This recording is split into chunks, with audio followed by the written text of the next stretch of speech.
escape. And in the jungles of Costa Rica, this young basilisk lizard would stay here forever if he could. He has a waterside view, a sunny aspect, and all the food he could wish for. But it's so desirable, this large male wants to move in. And he's not the sharing type.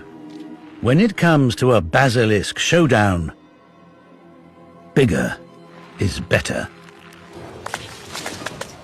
He stands no chance in a fight, and forced to the edge of his territory, he must leave the only home he's ever known.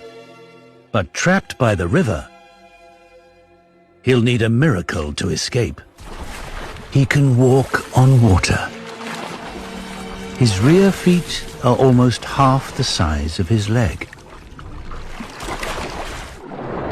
Slapping them hard against the water to create an air pocket.